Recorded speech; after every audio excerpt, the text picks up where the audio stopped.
2 दिसंबर 2019 महीम बीच मुंबई, जहां के कुछ लोग को टहलते वक्त एक वाइट कलर का सूटकेस दिखाई देता है। देखने से वो जो सूटकेस था वो काफी ज्यादा सस्पिशियस लग रहा था। इसी चीज की वजह से वहां पर के लोग लोकल पुलिस को इन्फॉर्म करते हैं। Police on the spot location में आती है और उस सूटकेस को इन्वेस्टिगेट करने लगती है। जब उस सूटकेस को ओपन किया जाता है तो उसमें से एक कटा हुआ हाथ और एक कटा हुआ पैर निकलता है और ये सब कुछ एक पैंट, शर्ट और एक रेड कलर के स्वेटर में लिपटा हुआ था। जिसके बाद पुलिस को ऐसा लगता है कि हो सकता है किसी का हाथ और पैर मिला है तो शरीर का बाकी हिस्सा भी मिल जाए। इसी चीज की वजह से वो कुछ मछुआरों की मदद से वहाँ पर एक सर्च ऑपरेशन करती है, लेकिन उस पानी में सर्च ऑपरेशन करने के बावजूद भी कुछ नहीं मिलता। जिसके बाद वो आजू बाजू के थानों में इन्वेस्टिगेट करती है कि क्या कोई इंसान की मिसिंग रिपोर्ट फाइल हुई है, लेकिन पता चलता है कि बीते 24 घंटों में कोई भी इंसान की मिसिंग रिपोर्ट फाइल नहीं हुई। जिसके बाद पुलिस को इस केस के ऊपर कोई भी क्लू नहीं मिलता तो ये केस सीधा सीबीआई को हैंडओवर कर दिया जाता है। अब सीबीआई सबसे पहले उस कटे हुए हाथ पैर का फॉरेंसिक इन्वेस्टिगेशन करवाती है। अब फॉरेंसिक इन्वेस्टिगेशन के बाद ये पता चलता है कि जिस भी इंसान का ये हाथ पैर है उसकी मौत 26 या फिर 27 नवंबर को हुई है। तभी ये चीज नोटिस करी जाती है कि जो पैंट, शर्ट और वो रेड कलर का स्वेटर है उसमें से वो जो शर्ट है उस शर्ट में वो टेलर का नाम मेंशन है जहाँ पर से वो शर्ट सिलवाया गया है। जिसके बाद पुलिस बिना देरी करे उस एल्मो मेंस वियर नाम के टेलर शॉप पे जाती है जो कि मुंबई कुर्ला वेस्ट में था। जब वहां जाकर के पूछा जाता है कि ये जो शर्ट है वो किसने सिलवाई है तो वो टेलर अपना पास रिकॉर्ड चेक करता है और ये बताता है कि वो जो शर्ट है वो शर्ट किसी बेनेथ रेबेलो नाम के व्यक्ति ने सिलवाने दी थी, लेकिन उस टेलर ने ना ही उसका फोन नंबर लिया था और ना ही उसका एड्रेस। अब इस चीज की वजह से पुलिस को उस व्यक्ति का नाम पता चल चुका था लेकिन ना ही फोन नंबर और ना ही एड्रेस। अब पुलिस उस व्यक्ति के नाम को लेकर के ऑनलाइन सर्च करना स्टार्ट करती है। सबसे पहले फेसबुक में जितने भी बेनेथ रेबेलो नाम से प्रोफाइल्स थी वो सारी प्रोफाइल्स को इन्वेस्टिगेट किया जाता है, लेकिन तभी एक बेनेथ रेबेलो नाम की प्रोफाइल मिलती है जिसमें एक व्यक्ति की फोटो थी और उसने वही सेम रेड कलर का स्वेटर पहना था जो ये व्हाइट सूटकेस से मिला था।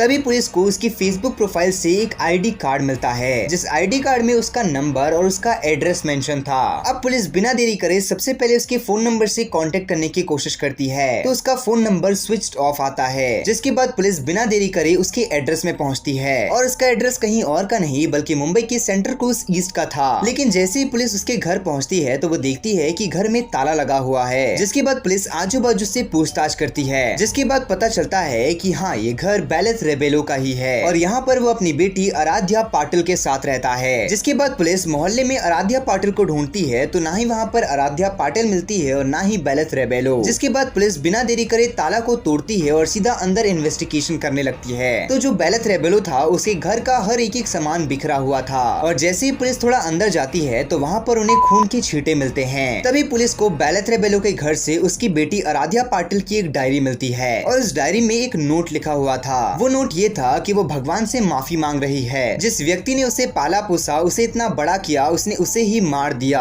अब ये नोट पढ़ने के बाद जो पुलिस रहती है उसे ऐसा शक जाता है कि शायद ये सारी चीजों के पीछे कोई और नहीं बल्कि उसकी बेटी आराध्या पाटिल है। जिसके बाद पुलिस बिना देरी करे अगल बगल इन्वेस्टिगेशन करके आराध्या पाटिल का मोबाइल नंबर निकलवाती है। जिसके बाद उसकी लोकेशन चेक करी जाती है तो उसकी लोकेशन घाटकोपर की आती है। पुलिस बिना देरी करे इस लोकेशन में जाती है और वहाँ पर आराध्या को अरेस्ट कर लेती है। अब जब आराध्या से इंटरोगेशन किया जाता है तो आराध्या ये एक्सेप्ट कर लेती है कि हाँ उसने ही अपने पिता को मारा है। जिसके बाद वो ये बताती है कि उसकी उम्र लगभग 19 साल है और आज से लगभग 5 साल पहले उसके पिता बेनेथ रेबेलो ने उसे अडॉप्ट किया था। हालांकि ये जो बेनेथ रेबेलो था इसकी पहले 2 शादियां हो चुकी थी, लेकिन दोनों पत्नियों से डिवोर्स लेने के बाद ये अकेला हो गया और इसी चीज की वजह से इसने आराध्या पाटिल को अडॉप्ट किया एज अ बेटी। और ये पेशे से एक म्यूजिशियन था, ये आराध्या पाटिल का सारा खर्चा उठाया करता था। लेकिन जैसे जैसे आराध्या बड़ी होते जा रही थी वैसे वैसे जो बेनेथ रेबेलो था उसकी नियत आराध्या के ऊपर खराब होती जा रही थी। रिश्ते से तो वो दोनों एक दूसरे के बाप और बेटी लगते थे, लेकिन जो बेनेथ रेबेलो था वो आराध्या को फोर्स किया करता था उसके साथ फिजिकल रिलेशनशिप बनाने के लिए। वो उसे छेड़ा करता था और कई बार उसके साथ फिजिकल रिलेशनशिप बनाने की कोशिश करा करता था। अब ये सारी चीजों से जो आराध्या थी वो काफी ज्यादा फ्रस्ट्रेट हो चुकी थी।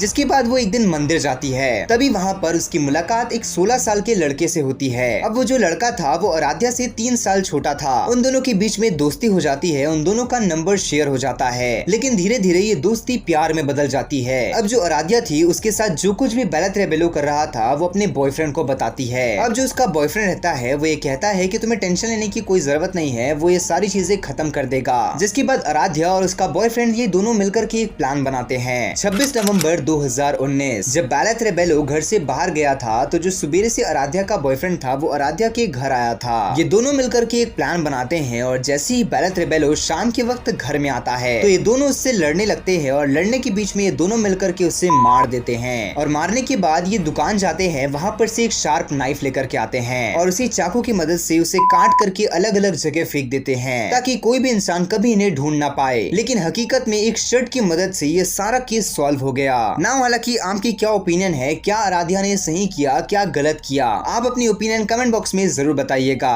बाकी आपको ऐसी ही क्राइम डॉक्यूमेंट्रीज देखना पसंद है तो हमारे चैनल को सब्सक्राइब करके बेल आइकन कॉल पे सेट करना मत भूलना। मैं मिलता हूँ आप लोगों से नेक्स्ट वीडियो में।